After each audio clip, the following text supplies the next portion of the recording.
Canadá es retratado a menudo como un país ejemplar por organismos internacionales, famosas ONGs y los grandes medios de comunicación de Occidente. Un alto índice de desarrollo humano para su escasa población bilingüe de 38 millones de habitantes. Dueños de un territorio gigantesco, casi 10 millones de kilómetros cuadrados, que la constituyen como la segunda nación más extensa de todo el planeta. Plagado de recursos naturales, algunos de los cuales, como el oro ni más ni menos, en la práctica ya no se pueden explotar por las normativas ecologistas. Esta y otras medidas de vanguardia progre lo han convertido en el destino deseado por miles de jóvenes de izquierda y un auténtico modelo a seguir para otros millones,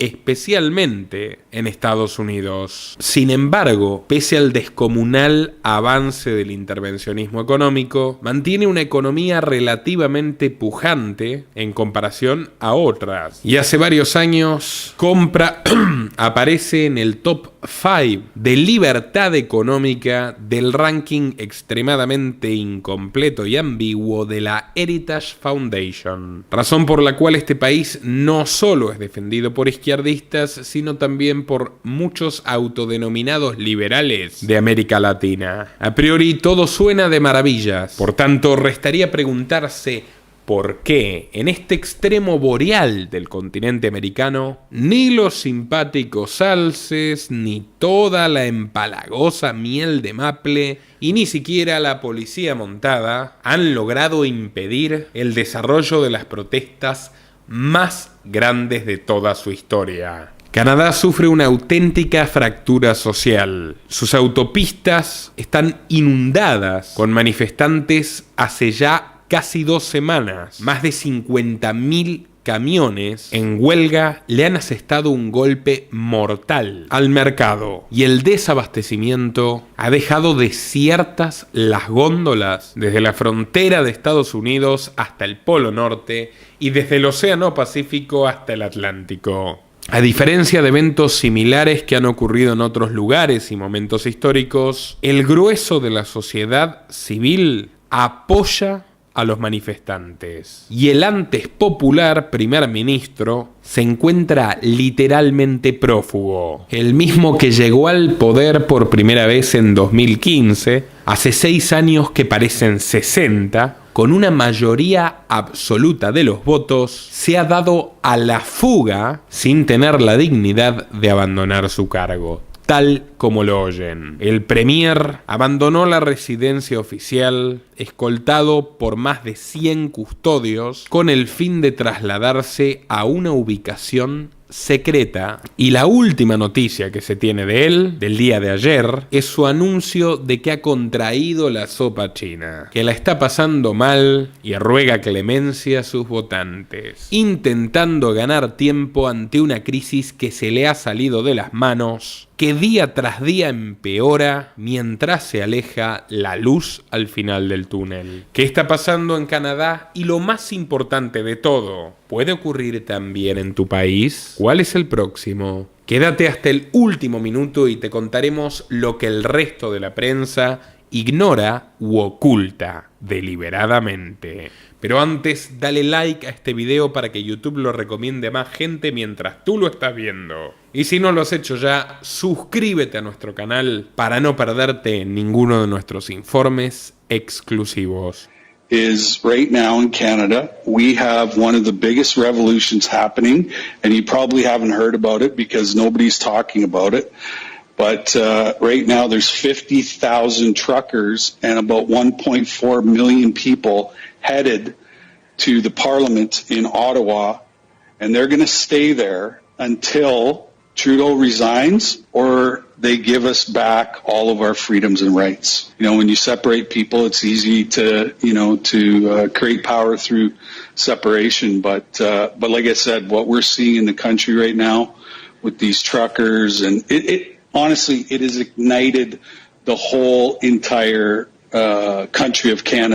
¿Te imaginas a Leonardo DiCaprio, a Robert Sin Leonard, por decir un actor más afable, o a Tom Hanks, que es tan exitoso como DiCaprio y tan afable como Sin Leonard, gobernando un país. Y es que Justin Trudeau no es ni más ni menos que un actor, aunque de hecho sin un mínimo de éxito, a diferencia de los anteriores, que adhiere a todos los postulados de la corrección política y, portando un apellido faraónico, se convirtió en el líder de una modesta potencia mundial. Con una extraordinaria campaña de promoción en los principales medios de comunicación de su país e internacionales, e incluso en los digitales, como la agencia de propaganda del Pentágono, Trudeau parece un líder perfecto, pero señores, nada más lejos de la realidad. Vamos a las raíces del asunto, y con un destello de historia, recordemos que Canadá fue un inmenso territorio poblado por 600.000 indígenas en el momento de la llegada de los europeos. Pueblos tan diversos como los Pieles Rojas, los típicos nativos americanos, pero también como los inuits, los esquimales, e incluso algunas tribus aún más vinculadas con las etnias asiáticas de donde todos provienen. Fue colonia francesa e inglesa, y la primer víctima del imperialismo estadounidense. En 1775, sin siquiera haber concretado la independencia, el ejército de Washington intentó anexionarse un trozo de Canadá. Y en 1812, la joven república, en este caso bajo el mando de James Madison, otro founding father, se aprovechó de que Inglaterra estaba distraída en las guerras napoleónicas para atacar nuevamente a su vecino e intentar anexionárselo. Estuvieron a punto de lograrlo, pero una flota residual de la Marina Británica puso a raya a la Casa Blanca y negociaron el pacto llamado Doctrina Monroe, que Estados Unidos deje de molestar a las colonias británicas a cambio de establecer su propio padrinazgo geopolítico sobre otros países en el resto de América. Dicho esto, Canadá continuó sin penas ni gloria, como un territorio de la corona. Su constitución de 1867 no trajo grandes novedades, y no fue hasta 1982, ni más ni menos, que la reina dejó de tener la última palabra en los asuntos de gobierno. Podríamos decir, una colonia sumisa. El siglo XX encontró a Canadá como un capitalismo próspero, maldito y bendito a la vez por su vecino del sur. Maldito porque fue arrastrado a todo tipo de guerras y políticas inconvenientes para sus habitantes, históricamente considerados más cultos y menos beligerantes que el tío Sam. Pero bendito a la vez porque Estados Unidos es un extraordinario comprador, y hasta el día de hoy las exportaciones de Canadá a los Estados Unidos superan las exportaciones a Inglaterra, a China y a Japón sumadas. Pero sin embargo, distintas tensiones entre francófonos, anglófonos, blancos e indígenas, socialistas y conservadores sacudieron al país hasta que en 1968 llegó al poder Pierre Trudeau, que, como dijo mi amigo Ricardo Iorio, le heredó el poder, faraónicamente y con un poco de delay, a su hijo Justin, quien por cierto nació siendo Pierre Trudeau primer ministro y contando con 52 años de edad. ¿Quién fue Pierre Trudeau? Ante todo, un bon vivant, un chico mimado de una familia adinerada, con una madre de la burguesía industrial escocesa y un padre francés. Ambos lo mandaron a Harvard. Estamos hablando de Pierre, el papá de Justin, y en sus propias palabras, su gran ídolo político. Pierre Trudeau llegó para quedarse, hizo todo lo posible para retener el poder y lo logró. Gobernó 16 años hasta 1984 y luego continuó como jefe de la oposición un tiempo más. Pero el punto es que este peculiar abogado, que dedicó una década de su vida a viajar por Europa e instruirse en políticas contrarias a su partido, supuestamente el Partido Liberal, terminaría admitiendo que admiraba a Franklin Delano Roosevelt y, al igual que él, imitó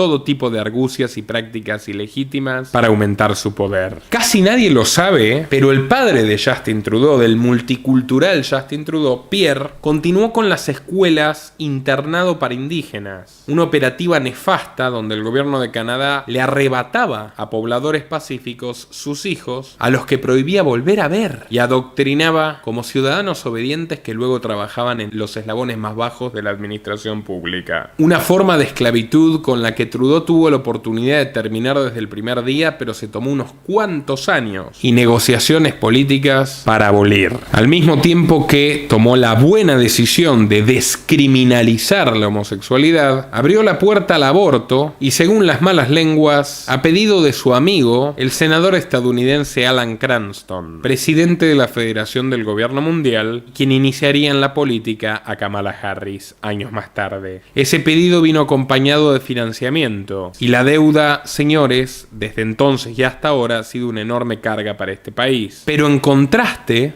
con este aparente progresismo, Pierre Trudeau, que también era aparentemente federal, organizó una burocracia terriblemente aceitada, aumentó drásticamente los impuestos y, lo peor de todo, creó un servicio de inteligencia cloacal como una versión a pequeña escala de la CIA o el Mossad. En ese entonces, con apenas 35 integrantes, surgió el Frente de Liberación de Quebec, una organización guerrillera, repentina, muy sospechosa, que bajo proclamas separatistas le declaró la guerra al gobierno.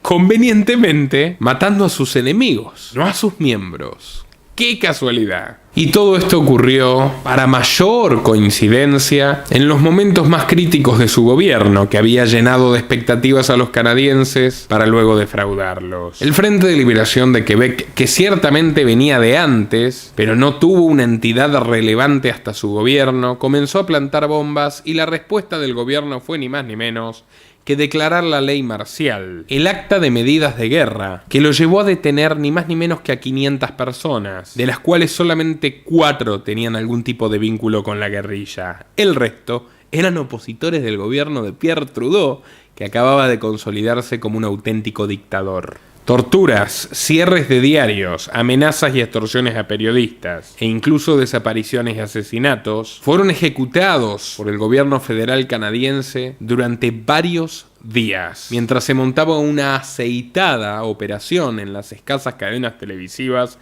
la mayoría estatales, para achacarle la mayoría de estos crímenes al terrorismo, algo que muy pronto se sabría que no era cierto. De los 497 civiles arbitrariamente detenidos y que padecieron todo tipo de apremios y abusos, solamente 21 fueron encontrados culpables de delitos menores, como por ejemplo pintar grafitis durante las protestas contra Pierre Trudeau. Fíjense cómo la historia se repite. Y algunos de ellos, los más humildes, admitieron haber sido extorsionados por la policía, que amenazó con asesinar a sus familias a cambio de mantener silencio a los medios y no perjudicar al gobierno. Irónicamente, muchos de estos terroristas del Frente de Liberación de Quebec lograron asilarse en Cuba. Y Cuba, la Cuba de Fidel Castro, la Cuba de la dictadura comunista, lejos estaba de llevarse mal con el Partido Liberal de Pierre Trudeau.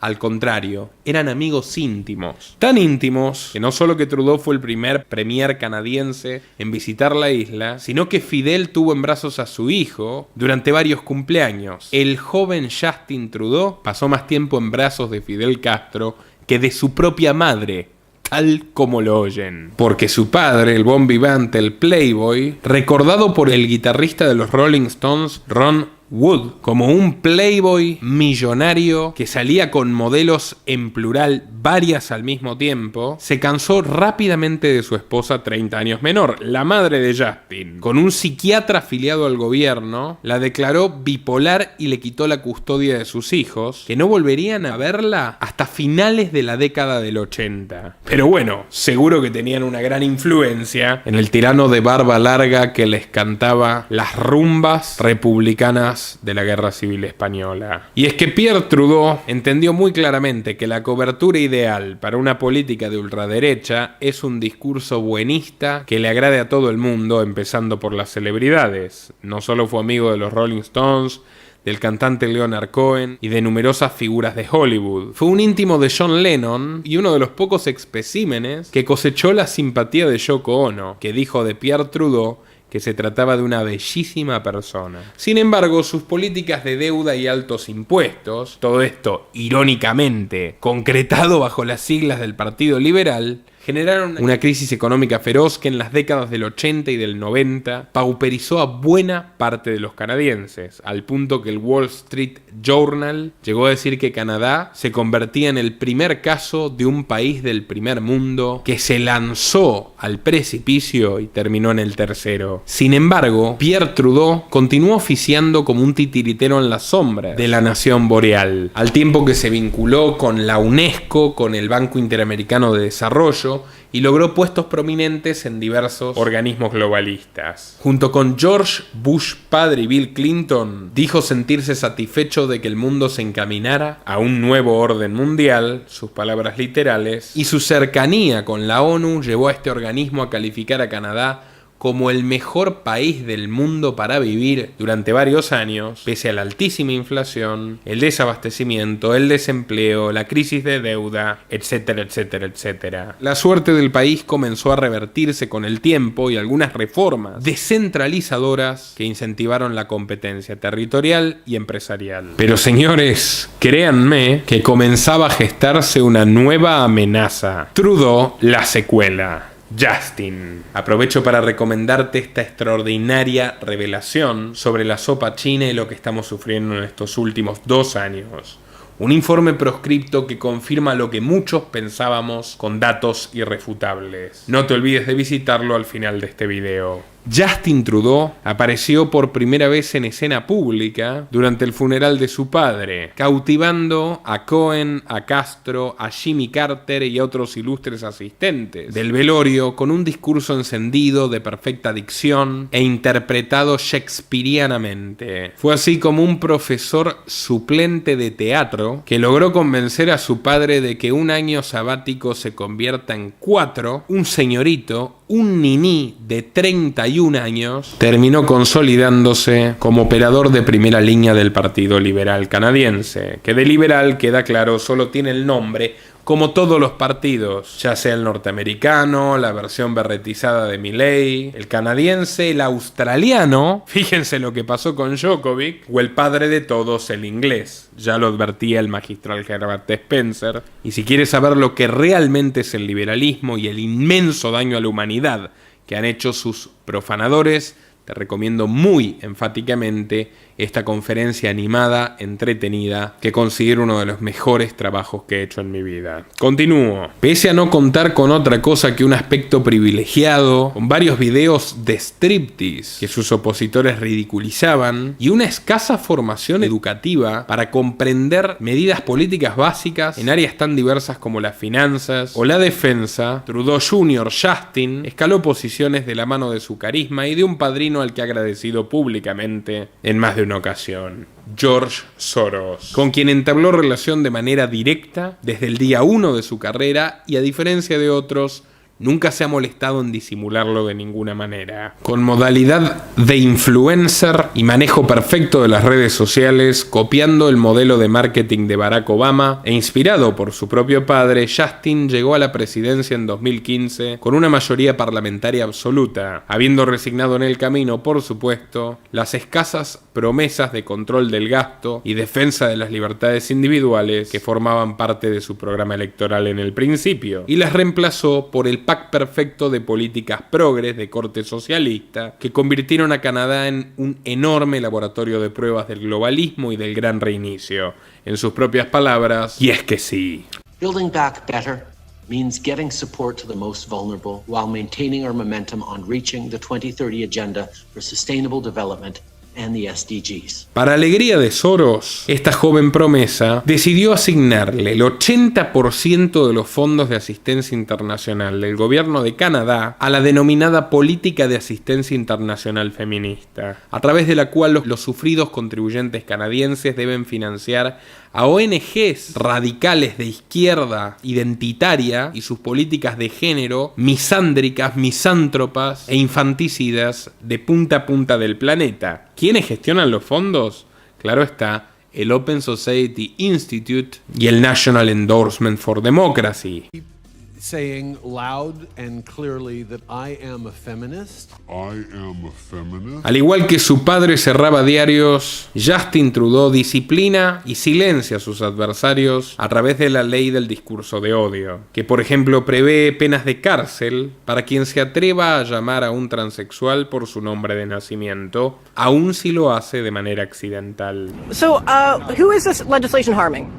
Who is harming anybody who wants to use their own words. So in what capacities? Be specific. Look, it's important that people are able to use their own words. Okay. Because that's how we think.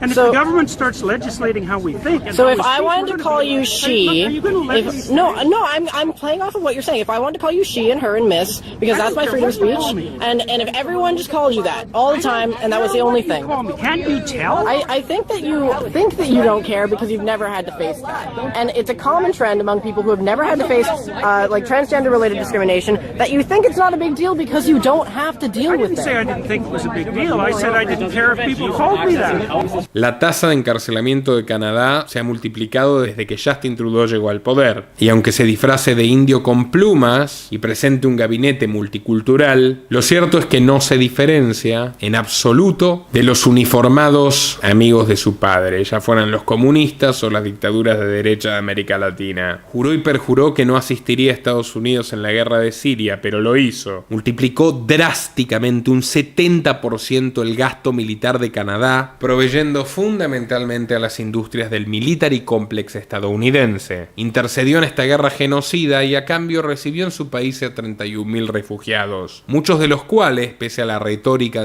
amigable de su gobierno, denuncian haber sido maltratados por los agentes de migraciones, segregados en un ensayo de apartheid y luego arrojados a las calles con un cheque del gobierno a la búsqueda de trabajo que nadie quería darles. Mientras Trudeau invierte en investigaciones de inteligencia artificial y robótica y forzó a todos los miembros de su partido a convertirse en fervorosos militantes abortistas, promocionando la interrupción del embarazo a todas las mujeres canadienses a las que un médico les anuncie que están embarazadas, obligación legal, insistirles en que pueden abortar aunque no lo hayan preguntado. Canadá se muere, es un país envejecido, con una tasa de recambio poblacional negativa, como le está sucediendo a España o a Japón. La deuda de las familias se ha multiplicado drásticamente y no dejó de hacerlo en el gobierno de Trudeau, cuyas regulaciones medioambientales, por ejemplo, restringieron la minería en Canadá, una de las principales actividades económicas que pagaba salarios altísimos y resultaba de enorme utilidad a la población.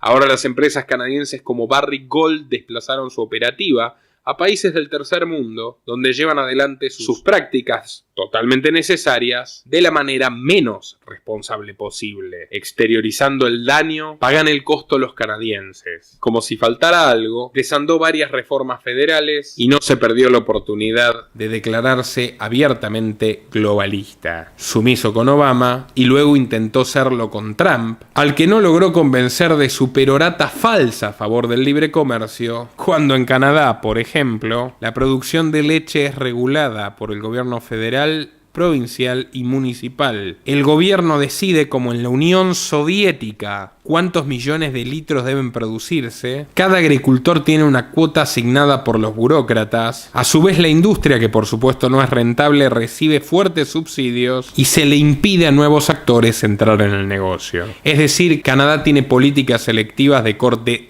soviético, comunista estalinista, y al mismo tiempo promete ser un país defensor del libre cambio. Ja, ja, ja. El sistema sanitario, cada vez más intervenido, ha generado filas de espera que no existen ni en África. Un turno con un especialista médico demoraba más de 5 meses en promedio antes de la sopa china, y como si fuera poco, Xi Jinping y el Estado chino literalmente comenzaron a adquirir grandes cantidades de tierra y edificios emblemáticos en Vancouver, Montreal y otras ciudades canadienses, mientras los campos de sus agricultores competentes se incendiaban de manera misteriosa, en tanto que su presidente se propuso participar de todas las marchas LGBT del país en el Día del Orgullo Gay.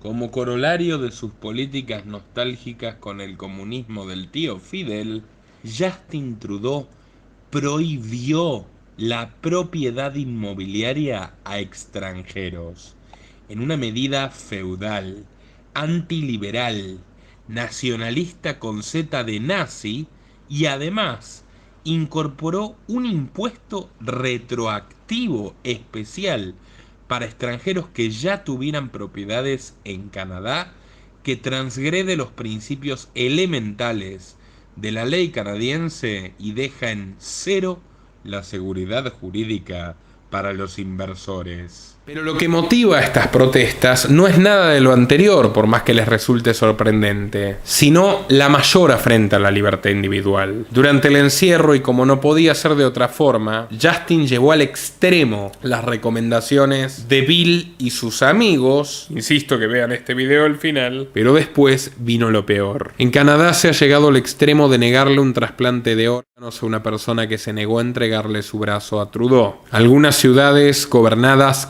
qué ironía, qué burda ironía, qué grotesca ironía, por el Partido Liberal de Trudeau, han clausurado definitivamente restaurantes y bares que no le hacían caso en sus políticas de segregación nazi a la clientela. Y de todas las provocaciones, la más reciente, imitando a los Estados Unidos de Biden, por pedido de Biden, pero con absoluta anuencia y felicidad del payaso gobernante, instauraron el requisito de obligar a entregar el brazo, a lo que no quieren, a los camioneros canadienses, que representan más del 1% de la población total. Es el país con más camioneros del mundo entero. Ante lo cual no solo se rebelaron 50.000 choferes que llevaron sus grandes vehículos a Ottawa y provocaron el pánico de Justin, que nunca había visto desafiado su poder de esta forma, sino que la mayor parte de la población, aún los que entregaron el brazo, se cansaron de este autoritarismo tiránico y salieron a las calles protestando contra el gobierno. Y para variar, los liberales anarquistas tenemos razón, y la realidad lo demuestra una vez más. Este sano ejercicio de desobediencia civil sí que ha logrado una reforma en favor de la libertad económica en Canadá, puesto que Quebec ha suprimido su impuesto especial para quienes no entregan el brazo al gobierno. Algunos dirán que fue la gota que derramó el brazo. Otros, que hay gente que realmente cree en el liberalismo de Canadá y por supuesto no están en el Partido Liberal como en ningún lugar del mundo. Va saliendo a la luz su verdadera naturaleza. Se viralizan sus clips burlándose de los negros en el pasado, sus casos de corrupción y de favoritismo y de haber enriquecido a su familia a través del tráfico de influencias, y el sueño de Canadá como paraíso globalista se va disolviendo al ritmo que sus ciudadanos claman con esperanza por recuperar su libertad. ¿Qué opinas de todo esto? Déjalo en tus comentarios. Y si no lo has visto, te recomiendo también mi informe sobre los secretos de Rafael Nadal y la otra cara desconocida de Novak Djokovic. Te agradeceré que compartas este video en todas tus redes y nos veremos en una próxima ocasión. Nuestro trabajo depende de tu apoyo. Para que siga siendo posible, realiza tu donativo desde tan solo $2 por mes a través de Patreon, en los links que están en la descripción o en el comentario destacado. También podés hacerlo a través de la opción Unirte de YouTube, y si estás en Argentina, con el medio de tu preferencia a través de Mercado Pago.